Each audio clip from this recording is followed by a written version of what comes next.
Welcome to our channel seat computer ज्ञान। आप सब कैसे हैं? पढ़ाई कैसे चल रहा है? जो सी का प्रोग्राम जो पढ़ाई कर रहे थे हम पिछले क्लास में हम जो कंडीशनल स्टेटमेंट के बारे में पढ़ाई किया था। आज हम लूपिंग कंट्रोल स्टेटमेंट के बारे में पढ़ाई करेंगे। तो पहले हमको समझना चाहिए लूपिंग क्या होता है। सी जो प्रोग्राम होता है उसमें लूपिंग का एक इम्पोर्टेंट रोल होता है, जिसको यूज करके हम स्टेटमेंट को रिपीट करते हैं। ये जो लूपिंग कंट्रोल स्टेटमेंट है उसको आइटरेशन भी बोला जाता है। क्या कहते हैं उसको? आइटरेशन भी कहा जाता है। जो सी होता है, सी में तीन तरह के लूपिंग कंट्रोल स्टेटमेंट होता है। One is while loop, second is do while loop, then third is for loop. तो पहले हम व्हाइल लूप क्या है उसके बारे में पढ़ाई करेंगे, उसके बाद डू व्हाइल लूप और उसके बाद हम फॉर लूप। तो व्हाइल लूप क्या है? ये जो व्हाइल लूप है it is a pre tested loop. ये जो प्री टेस्टेड का मतलब है, ये व्हाइल लूप में पहले एक कंडीशन आता है, जो कंडीशन को चेक किया जाता है। अगर कंडीशन ट्रू होता है और ठीक होता है, ट्रू होता है, उसके बाद उसके अंदर में जो ब्लॉक में जो स्टेटमेंट होता है, उसके ब्लॉक में जो स्टेटमेंट होता है वो एग्जीक्यूशन करता है, रिपीटेडली एग्जीक्यूशन करता है till the condition remain true. जब तक कंडीशन हमारा ट्रू हो रहा है तो सेटिस्फाई कर रहा है। इसी तरह से वो व्हाइल लूप क्या करता है, जो कंडीशन के ऊपर में काम करता है। जब तक हमारा कंडीशन ट्रू हो रहा है तब तक के लिए वो जो स्टेटमेंट जो होता है ब्लॉक में उसको एग्जीक्यूशन करता है। यहाँ मैंने एक एग्जाम्पल लिया है।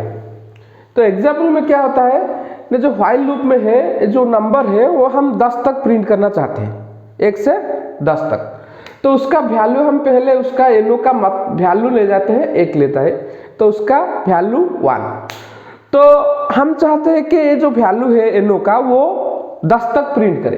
तो इसलिए हमने उसे कंडीशन में ले लिया एनो लेस देन और इक्वल टू 10।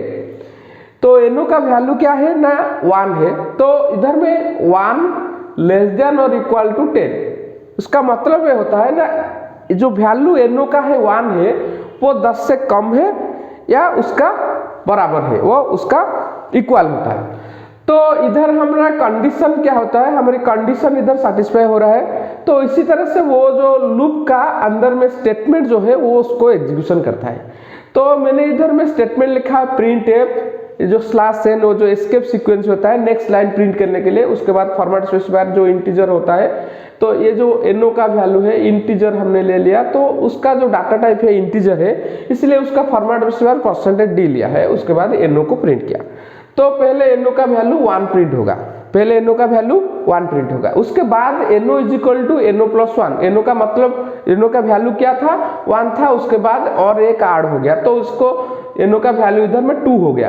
तो जब 2 होता है तो लूपिंग का काम क्या होता है ना, रिपीट करना। तो इसीलिए वो फिर से वो जो कंडीशन है जो ब्लॉक को आता है इधर से फिर से रिपीट करता है इधर व्हाइल तक।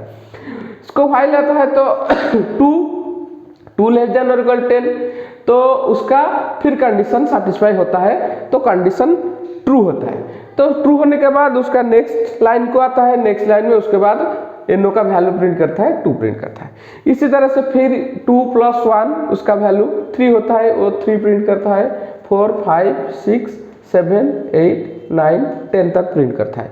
उसके बाद 10 + 1 जब होता है तो वो फिर से रिपीट करने के लिए जाता है, तो इधर में कंडीशन फॉल्स हो जाता है। क्यों फॉल्स हो जाता है? उसका वैल्यू एनो प्लस जो 10 + 1 11 होता है, 11 लेस देन और इक्वल टू 10, इस जो कंडीशन फॉल्स हो जाता है। तो इस तरह उसके बाद वो ब्लॉक से और वो लूप को एंड तक आ जाता है। वो लूप और एक बार एग्जीक्यूशन नहीं करता है। इसी तरह से हमारे व्हाइल लूप एग्जीक्यूशन करता है। ओके, उसके बाद जो लूप आता है उसे डू व्हाइल लूप कहते हैं। जो व्हाइल लूप होता है वो एक प्री टेस्टेड लूप होता है। प्री टेस्टेड में क्या होता है ना, पहले कंडीशन को चेक करता है, उसके बाद स्टेटमेंट को एग्जीक्यूशन करता है। लेकिन ये जो डू व्हाइल लूप होता है वो पहले स्टेटमेंट को एग्जीक्यूशन करता है, उसके बाद कंडीशन को चेक करता है। तो उसका मैं सिंटैक्स इधर लिखा हुआ है, ये जो बोर्ड में लिखा हूं। तो डू में पहले कुछ कंडीशन नहीं होता है। तो पहले अगर हम कुछ वैल्यू देते हैं वो कंडीशन सेटिस्फाई नहीं करता है, वो पहले ट्रू हो या फॉल्स हो, वो एक बार स्टेटमेंट कंपलसरी एग्जीक्यूशन कर देता है। उसके बाद जो आता है उसके बाद कंडीशन को चेक करता है। तो पहले वो स्टेटमेंट को चेक करता है, इसलिए पहले स्टेटमेंट एग्जीक्यूशन करता है, उसके बाद कंडीशन को चेक करता है, इसलिए उसको पोस्ट टेस्टेड लूप हम कहते हैं। पोस्ट टेस्टेड इसलिए कहते हैं तो पहले स्टेटमेंट उसके बाद कंडीशन। तो उसका एक एग्जाम्पल लेके हम आपको समझने की कोशिश करेंगे तो आप इजी तरह से और अच्छी तरह से समझ जाएंगे।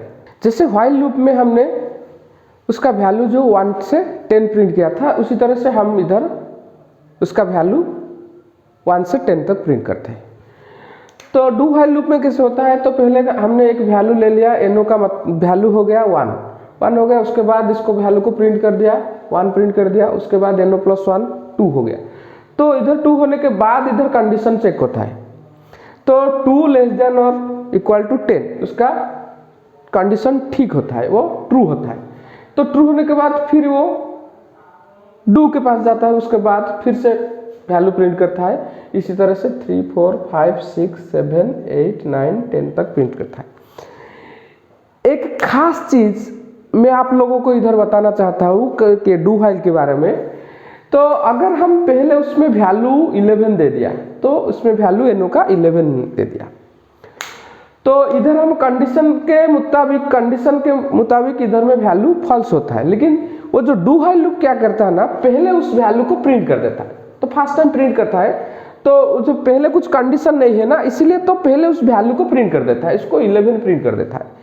11 प्रिंट करने के बाद 11 प्लस 1 और 12 हो जाता है। 12 होने के बाद इधर कंडीशन सेटिस्फाई नहीं करता, तो इधर में वो फिर से कंडीशन को एग्जीक्यूशन करने नहीं जाता है।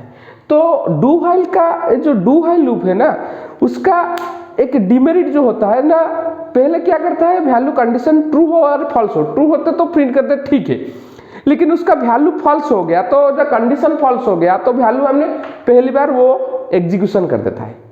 इसलिए हम डू व्हाइल लूप के ज़्यादा यूज नहीं करते हैं, व्हाइल लूप को ज़्यादा यूज करते हैं। ऐसा समझ में? तो ये था व्हाइल लूप और डू व्हाइल लूप के बारे में। अगर कुछ प्रॉब्लम हो रहा है व्हाइल लूप और डू व्हाइल लूप में तो मेरे को कमेंट कीजिए। और जो फॉर लूप होता है वो नेक्स्ट क्लास में हम उसे कवर करेंगे, फॉर लूप क्या होता है। तो ठीक है, आज की क्लास के लिए इतना है।